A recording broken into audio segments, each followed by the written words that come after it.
ज्ञान से आसक्त हम होती, संसार की आसक्ति इन्हीं से बढ़ती है। तो एक उदाहरण में और तो मैं दूंगा, वो उदाहरण है छत्रपति शिवाजी। मुगलों के साथ, औरंगजेब के साथ युद्ध करते करते बहुत थक जाते हैं। दिन को नींद, रात को नींद नहीं, दिन को चैन नहीं, परेशान बहुत रहते हैं। तो वो एक दिन अपने गुरु समर्थ रामदास के पास आते हैं। तो अपने गुरु जब समर्थ रामदास के पास आते हैं तो कहा, गुरुजी मुझसे ये राज का संचालन नहीं हो पा रहा, मैं बहुत थक गया, मुझे दिन में चैन नहीं, रात को नींद नहीं, मैं बहुत परेशान हूँ। तो उनकी सारी पीड़ा जो उनके अंदर थी उन्होंने गुरु के सामने प्रकट की, समर्थ गुरु रामदास के सामने। और समर्थ गुरु रामदास ने उनकी बात को सुना धैर्य से, कुछ बोले नहीं, उत्तर नहीं दिया। दूसरे दिन वो समर्थ गुरु रामदास छत्रपति शिवाजी के महल में जाते चल के। तो छत्रपति शिवाजी को बहुत आश्चर्य, मेरे गुरुजी आज तक कभी नहीं आए, आज कैसे आ गए? सुबह सुबह गुरुजी आ गए दरवाजे पर, आसन लिया, प्रणाम किया, बैठे उनके पास। गुरुजी किस हेतु आगमन हुआ? आप मुझे खबर करा देते, मैं आपके पास वहीं आ जाता, आपने कष्ट किया मेरे पास आने के लिए। तो समर्थ गुरु रामदास ने कहा, शिवाजी आज मेरे मन में कुछ मांग आई, कुछ मैं मांगना चाहता हूँ। और सोचा जब मांगना ही है तो वहाँ क्यों मांगो, तेरे पास आके मांगेंगे। तो कहा, गुरुजी बताइए आपकी क्या जरूरत है कि आप मांगना मेरे से।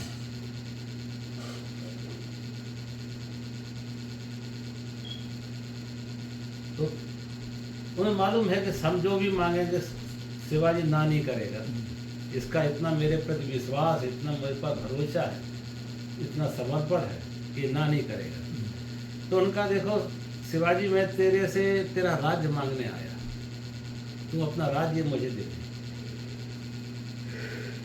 एक क्षण भी नहीं लगाया, सीधा उन्होंने अपने सिर से मुकुट उतारा, समर्थ गुरु रामदास के चरणों में रख दिया।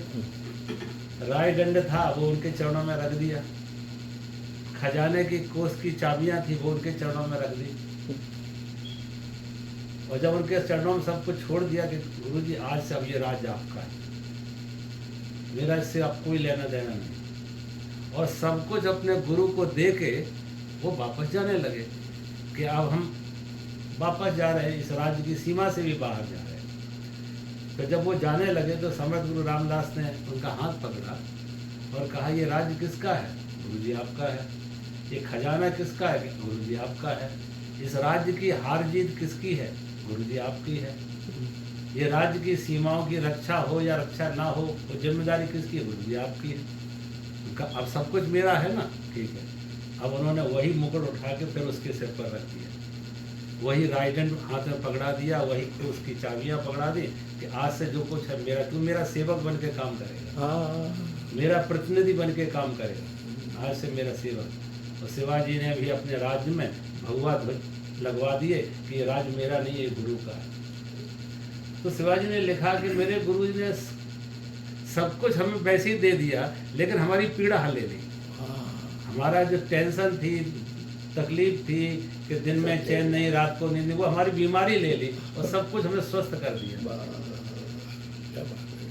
तो जब हम कहते हैं निर्ममो अहंकार, जब हम भगवान को बार बार पूजते हैं तो ये उनको क्यों नहीं दे पा रहे? जैसे समर्थ गुरु रामदास को शिवाजी ने अपनी सारी बीमारी दे दी और मुक्त हो गए कि अब जो राज्य हार या जीत गुरु की, हम तो उनके सेवक के हैं। तो सेवक का बीपी नहीं बढ़ता, स्वामी का बीपी बढ़ता, और वो तो संत थे, उन्हें क्या लेना देना। लेकिन उन्होंने इनको मुक्त कर दिया, स्वस्थ कर दिया। ये है कि हम किसी भी तरह से कहीं भी किसी महापुरुष के, गुरु के सामने, भगवान के सामने, सच्ची कथा है। हाँ हाँ, सच्ची कथा, उनकी बायोग्राफी में, शिवाजी की बायोग्राफी। ये बातें हैं कि हम किस तरीके से महापुरुष हमें मुक्त कर देते। भले उन्होंने भगवा ध्वज फहरा दिया, अब उनको क्या लेना था, वो तो संत थे, लेकिन शिवाजी को उस पीड़ा से मुक्त कर दिया, जिससे उनका बीपी बढ़ रहा था, रात को नींद नहीं थी। लड़ाई हो रही थी, जो लड़ाइयाँ हो रही थी, तो वो लड़े, उनका मैं अपने गुरु का सेवक हूँ, गुरु ने हमें इसकी रक्षा का जिम्मेदारी दी है। जीते या नहीं? कौन? नहीं वो शिवाजी। तो जीते ही, लेकिन कहने का अर्थ है जो मन से वो कमजोर हो रहे थे, वो- वो उनकी वो- बीमारी वो- उन्होंने ले ली, वो अहंकार ले लिया कि ये मेरा है।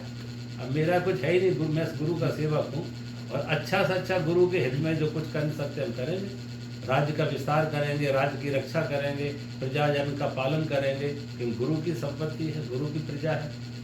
तो उन्होंने और अच्छे से अच्छा काम किया, लेकिन जो मन का तनाव थी, बेचैनी थी, अहंकार था, ममता थी, वो ले लिया, अहंकार ममता ले लिया। जैसे उन्होंने अहंकार ममता गुरु ने ले लिया शिवाजी का, उसी तरीके से हम गुरु को दे सकते हैं अहंकार ममता, नहीं तो भगवान को दे दो। जैसे हम रोज सुबह शाम भजन करते हैं कि प्रभु तुम ही संभाल, मैं तो आपका सेवक हूँ। वो सबसे बढ़िया है हाँ? गुरु तो, लेकिन वो मैं- जो आप कह रहे हैं सबसे बढ़िया है, वो तो हम आरती में हर रोज बोलते हैं। सब कुछ नहीं, लेकिन भाई तन साहब, मन धन सब धन तेरा। धन सब कुछ भाई है साहब, मेरा तेरा। एक क्वेश्चन है। पर वो सुनो मेरी बात सुनो ना, अब प्रैक्टिकल बात करो।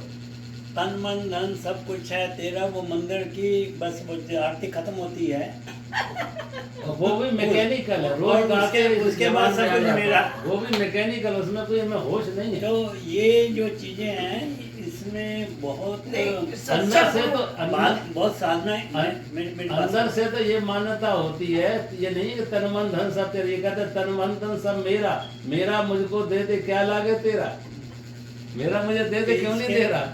इसके लिए बहुत साधना और वो बहुत होश चाहिए, सारा सारा मैकेनिकल है। नहीं, ज्यादा यंत्रवत हम चपाती सब हो ना, दोहरा रहे।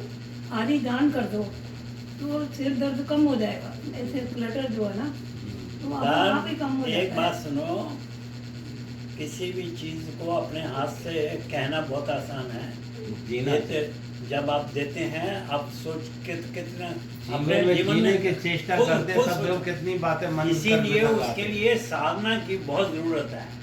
नहीं, उसको ये विचार अपने करो, मन अगर में- हम आज अशांत हैं, तनावग्रस्त हैं, रुग्ण हैं, बीमार हैं, बेचैन हैं, तो अपने अंतर मन में झांकें कि अगर हमारे पैर में कोई दर्द हो रहा है, देखो कौन सा कांटा है, कौन सी तकलीफ है, तो कहीं ना कोई कामना होगी, कोई डिजायर होगी, कोई एम्बिशन होगी, कोई एक्सपेक्टेशन होगी, जो पूरी नहीं हो रही, जो हम परेशान हो रहे, एक्सपेक्टेशन को ड्रॉप करें, उस एम्बिशन को, डिजायर को ड्रॉप करें, भगवान के चरणों प्रभु तुम संभाल, मेरी इतनी योग्यता स्वामी नहीं जी, है। मैंने जब अहमदाबाद में था तो ऐसे कई सूत्र लिखे, पता नहीं भगवान कृष्ण की भूमि थी उस टाइम बहुत ही कोई, पवित्र। तो ये एक सूत्र लिखा, पैसा आने से पहले पैसे जाने का इंतजाम कर दीजिए, नहीं तो आप बहुत दुविधा में रहेंगे।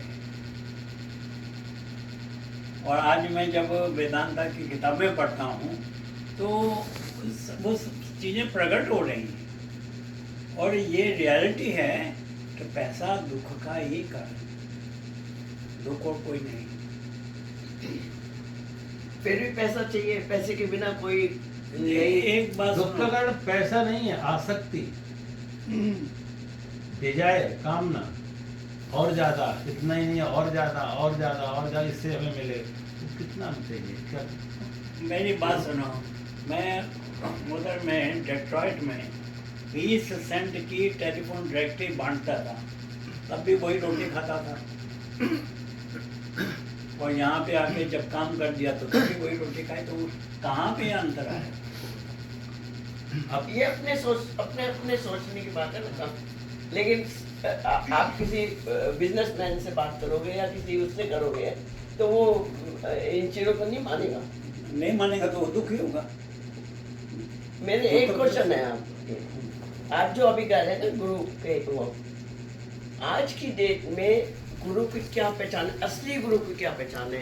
क्योंकि आप गुरु बहुत हो सकते हैं, बहुत वो है, लेकिन आज